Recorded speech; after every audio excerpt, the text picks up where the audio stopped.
Compound interest का formula ये होता है, इसमें सब चीज समझेंगे। सबसे पहले पी समझेंगे।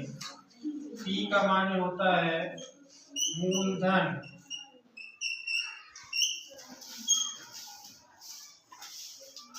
आर का मान होता है द रेट। सब समझेंगे। प्रिंसिपल रेट, टी का मान होता है टाइम समय, ए का मान होता है अमाउंट मिश्रधन,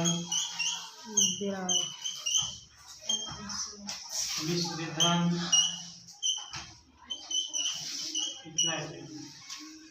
देखो बैंक से एक एग्जांपल लेते हैं। जैसे हम बैंक में पैसा जमा करते हैं या बैंक से उधार लेते हैं पैसा, उधार लेते हैं ना, जरूरत पड़ने पर हम बैंक से उधार लेते हैं पैसा। जैसे शादी करवाना है, घर में किसी की शादी है, उसमें एक मोटा रकम खर्चा होता है, इसके लिए पैसे की हम लोगों को जरूरत पड़ती है। हम लोग बैंक से या किसी साहूकार से कर्जा लेते हैं। तो जो धन हमने कर्जा लिया वो धन कहलाता है मूलधन। ठीक है। बैंक से या किसी भी साहूकार से तुम कर्जा लेते हो तो वो तुमको जितना पैसा तुमने कर्जा लिया है वो उतना ही नहीं लेगा, उससे कुछ ज्यादा पैसा लेगा। जैसे तुमने 50,000 कर्जा लिया है तो तुमको 1 साल के बाद अगर लौटाना है तो 50,000 वो नहीं लेगा, 50,000 से कुछ ज्यादा लेगा। उसी तरह बैंक में जब तुम बैंक से ये करते हो, पैसा कर्ज लेते हो, तो कर्ज लिया हुआ रकम जो है मूलधन कहलाता है। उसके बाद देखो जब भी कर्जा लेते हैं तो उस पर एक रकम जो है 100 के हिसाब से बांधा जाता है कि 100 अगर तुम लेते तो 100 में तुमको इतना रुपया अधिक देना पड़ता है। 100 पर गिनती गिनते हैं। जैसे बांध देता है कि हम 10% लेंगे, मतलब अगर तुम 100 रुपया लोगे 1 साल के लिए तो उसमें 10% एक्स्ट्रा, मतलब कि 100 में 1 साल में जब तुम वापस लौटाने आओगे तो 10 रुपया ज्यादा देना पड़ेगा, यानी 100 रुपया तो देना पड़ेगा और 10 रुपया ज्यादा भी देना पड़ेगा 1 साल के लिए। अब अगर तुम यही 2 साल के लिए लो तो कितना हो जाएगा? 10% और फिर 10% कितना हो जाएगा?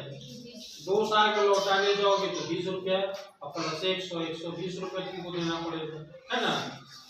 तो उसी हिसाब से जैसे 100 में इतना है 50,000 लेंगे तो 50,000 का 10% क्या होता है कैलकुलेट कर लेंगे। ठीक है। 5,000 यानी 50,000 लेते हैं तो साथ में हम लोगों को 5,000 एक्स्ट्रा देना पड़ता है 1 साल के लिए। ठीक है। 2 साल के लिए लेंगे तो कितना देना पड़ेगा? 10%। 3 साल के लिए लेंगे तो कितना देना पड़ेगा? 15,000, है ना। तो इस हिसाब से जो है बढ़ता जाएगा। तो जब हम रकम लौटाने जाएंगे तो हम लोगों को 2 चीज लौटाना पड़ेगा। हमने जो बैंक का कर्जा लिया वो उसको मूलधन कहते हैं, प्लस जो यहाँ पर जो ब्याज बना, बैंक जो हम रकम उधार लिए जितना ज्यादा देना पड़ा वो चीज कहलाता है उसका ब्याज। तो हम लोग जब लौटाने जाते हैं तो मूलधन जितना कर्जा लिया था वो तो लौटाएंगे ही, उसके साथ उसका इंटरेस्ट भी यानी ब्याज भी लौटाएंगे। ठीक है। इंटरेस्ट भी लौटाएंगे। तो दोनों को मिला करके अमाउंट जो हमने उधार लिया और उसका जो इंटरेस्ट उन्होंने जो लागू किया हम पर, ये दोनों को मिला के जो धन लौटाया जाता है उसको कहते हैं अमाउंट या मिश्र धन। मिश्र धन में 2 चीज मिला रहता है, धन जो हमने कर्जा लिया और ब्याज जो हम पर लगा, जितने दिन में उसके पैसे को यूज किया, एक्स्ट्रा जो भी लिया, दोनों को मिला के जो रकम वापस किया जाता है उसको मिश्र धन अमाउंट कहते हैं। समझ में आई बात? जो रकम हमने उधार लिया उसको मूलधन कहेंगे। 100 पर जो बांधा जाता है रेट, 100 पर जो रकम बांधा जाता है उसको रेट कहते हैं। कितने दिन के लिए हम लोगों ने उधार लिया है तो 100 एक साल पर वो गिनती क्यों लेता है? आप 6 साल के लीजिए, एक साल पर आपको इतना देना पड़ेगा। तो ये चीज समय हो जाता है। अमाउंट जब हम पैसा लौटाने जाते हैं तो मूलधन के अलावा अलग से जो ब्याज देना पड़ता है वो चीज दोनों मिला करके हो जाता है मिश्र धन। ठीक है, तो सबसे पहले हम लोग इस चैप्टर में हम लोगों को दो चीज निकालना पड़ेगा, मिश्र धन निकालना पड़ेगा और ब्याज निकालना पड़ेगा। मिश्र धन जब निकालना पड़ेगा तो हम लोग ये फॉर्मूला यूज करेंगे P ब्रैकेट 1 प्लस रेट दर बटे 100 जितने समय के लिए लिया। और ब्याज सिर्फ निकालने बोलेगा, ज्यादातर ब्याज ही निकालने बोलता है। तो जो यहाँ से आएगा अमाउंट, मिश्र धन को घटा देंगे। मिश्र धन में क्या चीज शामिल होता है? दो चीज, P और इंटरेस्ट। तो P को हटा देंगे तो क्या बचेगा? इंटरेस्ट। या P को माइनस करने का मतलब हटा दिया तो इंटरेस्ट ही बच जाएगा। ठीक है, ये तुम्हारा कंपाउंड इंटरेस्ट का फॉर्मूला है। साधारण ब्याज का फॉर्मूला होता है आसान। साधारण ब्याज तुम्हारा निकलता है, साधारण ब्याज P गुना R गुना T बटे 100। तो एक सवाल यहाँ पर उठता है कि साधारण ब्याज और चक्रवृद्धि ब्याज में अंतर क्या है? अंतर ये है कि साधारण ब्याज में निश्चित तुम्हारा फिक्स इंटरेस्ट हो जाता है हर साल, कि हर साल तुमको इतना ही देना है। ठीक है, लेकिन चक्रवृद्धि ब्याज में जैसे एक साल का इंटरेस्ट बना तुम्हारा, मान लो 500 रुपया, तुमने 10,000 रुपया कर्जा लिया किसी से। पहले साल में कितना बना? 500 रुपया। ठीक है, दूसरे साल वो 10,000 को नहीं कैलकुलेट करेगा बल्कि इस पर भी वो कैलकुलेट करेगा ब्याज। समझ में आ रही बात? यानी 10,500 पर अब इसका कितना हो जाएगा? 550। फिर तीसरे साल किस पर करेगा? ये दोनों पर मिला के वो कैलकुलेट करेगा। जबकि साधारण ब्याज में क्या करता है? हर साल कितना देना पड़ेगा? 2500 देना पड़ेगा। लेकिन चक्रवृद्धि ब्याज में ब्याज पर ब्याज लगता है, सूद पर सूद लगता है। ठीक है, तो ध्यान रखना है कि जब भी किसी से उधार लो तो कोशिश करो कि किस स्कीम के तहत में कौन सा हम लोग लगाएंगे जो हम लोगों को फायदा होगा। साधारण ब्याज या चक्रवृद्धि ब्याज? साधारण ब्याज, क्योंकि साधारण ब्याज में जो है तुम्हारा रेट, ये तुम्हारा ब्याज फिक्स होता है। लेकिन चक्रवृद्धि ब्याज चक्के की तरह एक पहले साल 500 लेगा साधारण ब्याज के हिसाब से, दूसरे साल जो है वो जो साधारण ब्याज बना उसका भी ब्याज ले लेगा। ठीक है, और हम लोग अगर किसी को उधार दें तो किस पर दें? हम लोगों को फायदा हो साधारण पर कि चक्रवृद्धि ब्याज पर? चक्रवृद्धि ब्याज पर देने में फायदा है और लेने में किसमें फायदा है? साधारण ब्याज। ठीक है, तो सब बात समझ में आ गई। क्या है तुम्हारा अमाउंट, मिश्र धन किसको कहेंगे, मूलधन किसको कहेंगे, दर क्या है तुम्हारा और टाइम क्या है, ये सबको ध्यान रखना है। साधारण ब्याज का ये फॉर्मूला है। ठीक है, अब हम लोग इसके क्वेश्चंस को देखेंगे और यही दो फॉर्मूला यूज करके हम लोग जो है सॉल्व करेंगे सवाल को। देखो यहाँ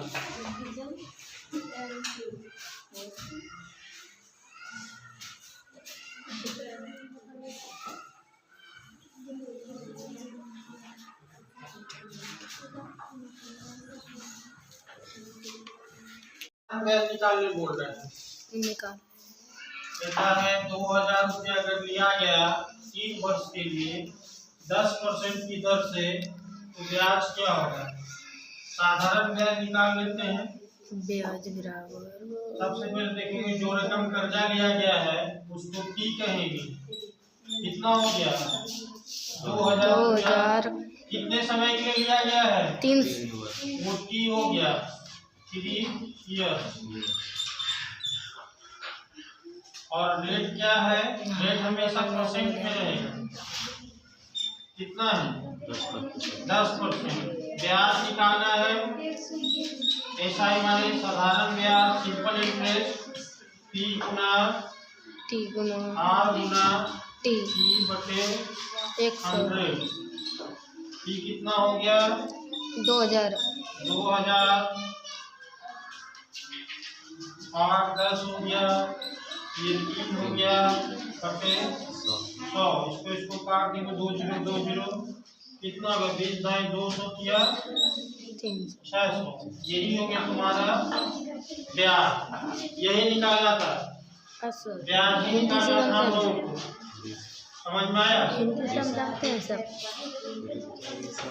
ये पहले क्लास से का कर दिए। बंद बंद।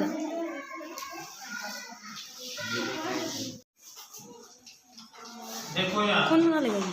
मूलधन है कितना? 600। 6000। यहाँ देखो समय है 3 वर्ष और R है तुम्हारा 10%। इसका चक्रवृद्धि ब्याज निकालना है। फॉर्मूला लिख लेंगे CI बराबर P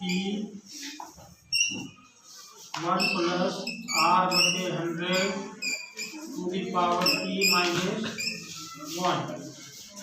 सब यहाँ पुट कर देंगे। P का मान कितना है? 6000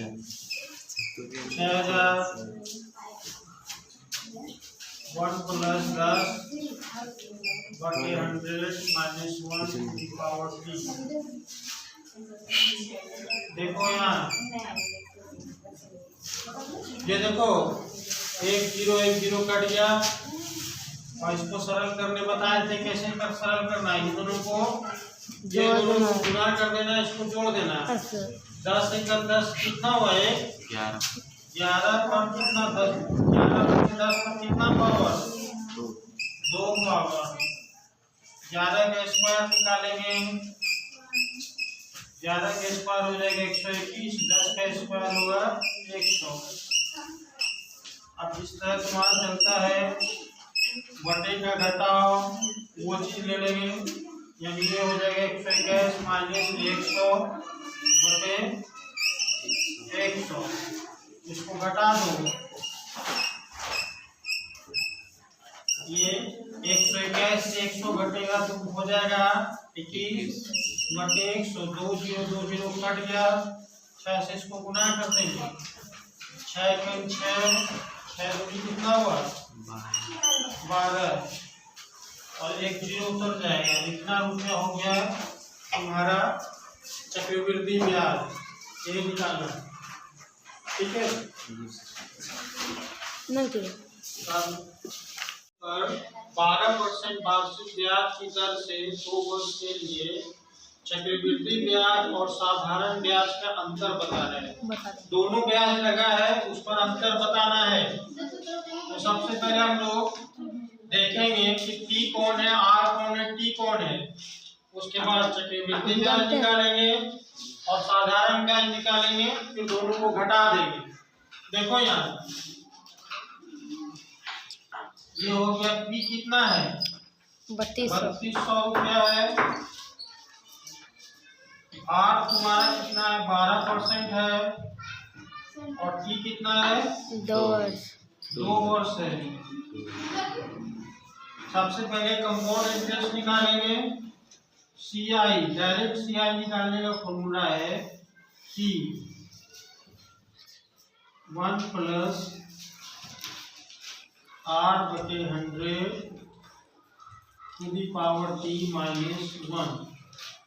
ठीक है, इससे हम लोगों का चक्रवृद्धि ब्याज निकलता है। 80 P का मान 3200 रखेंगे।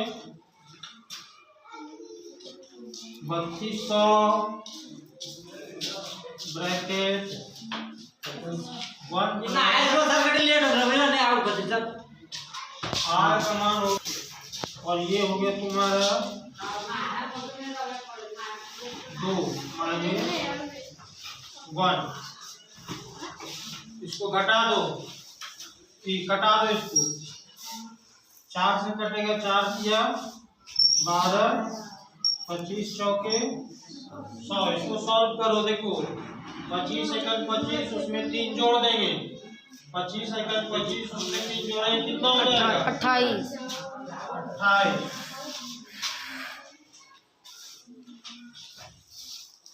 28 बटे 25 का 2 पावर लेंगे, 28 बटे 25 का 2 पावर लेंगे, 28 का स्क्वायर लेंगे, क्या होगा वो देखेंगे। 8 64 के 4 हाथ रहा 6, 8 दूनी 16 दूनी 32 6, 38 के 8 हाथ रहा 3, 2 दूनी 4, 4 3 7, कितना हो गया?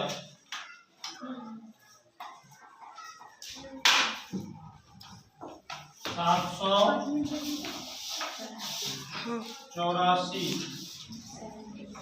इसका लेते हैं 5 के स्क्वायर 25, 80 का 2, 5 में 10 में 20, 2 20 में 2, 22 के 2 मात्रा 2, 2 दूनी 4, 2 6, 625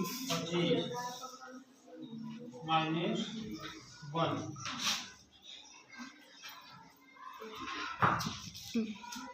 इसको देखो बटे का घटाव है, कर देते हैं, कितना हो जाएगा? माइनस 625 बटे 625 है 625 माइनस, इसको घटाओ, 14 से 5 गया 9, इधर हो जाएगा 7, 7 से 2 गया 5, 7 से 1 गया 6 गया 1, कटा देते हैं इसको, 5 से कटाएंगे, 5 छके 30, 5 चौके 20, 125 ये हो जाएगा। फिर 5 से कटाएंगे, 5 से कम 5, 5 दूनी 10, 5 अठे 40, ये 25 बाद में कटेंगे। कुल गुना हो गया, कितना हो गया?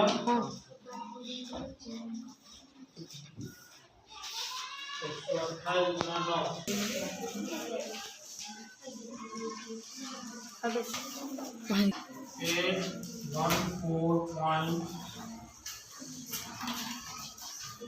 814.08, ठीक है, कितना आएगा?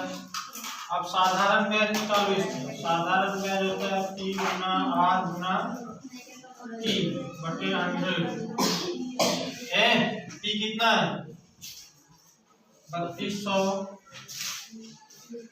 गुना आर है 12, टी कितना है? 2। ये दोनों कट गया, इसको गुना करो, 12 दूनी 24, 12 दिया 36, 38 गुना 2, इसको गुना करो, 2 दूनी 4 दूनी 8, 8 दूनी 16, 3 दूनी 6, 7। दोनों को क्या करेंगे?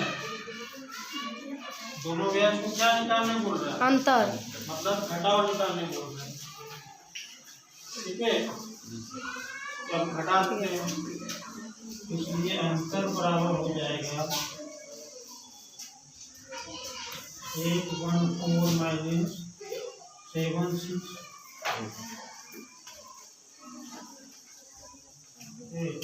कितना आई घट के 814.0।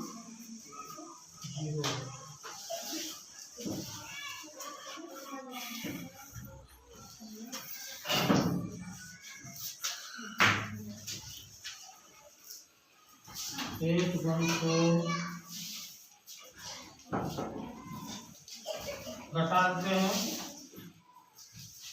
60 हो गए यहाँ, नहीं 40 से हो गया, 14 से 8 गया 6, 10 से 6 गया 4, सब खत्म हो गया। 46 रुपया 40 पैसा हुआ, ये तो 46 रुपया 8 पैसा हुआ, 46 रुपया 8 पैसा।